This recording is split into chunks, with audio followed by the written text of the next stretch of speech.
gaslighting. Have you ever been on the receiving end of somebody gaslighting you?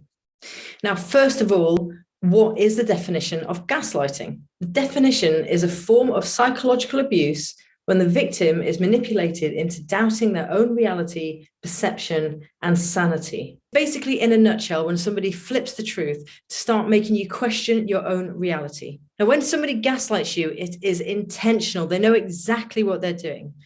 Now, there are instances where people sometimes do or say something that was done from a legitimate belief. That isn't necessarily gaslighting. It's when it's done with the intention to gaslight you.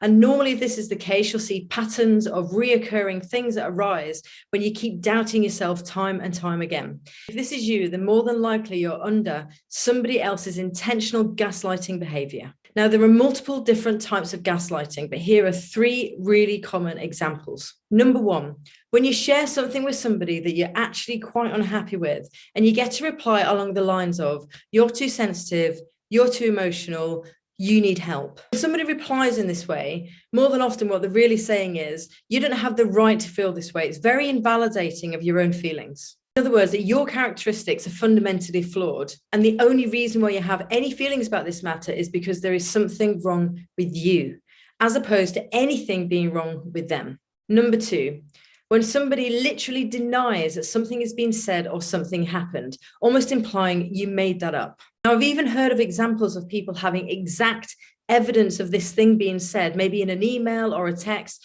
And when they've shown this text to them, the reply that they're more likely to get more than anything is something along the lines of, "Oh my God, you're so pedantic. You've gone to all the effort just to try and prove me wrong. You're pathetic."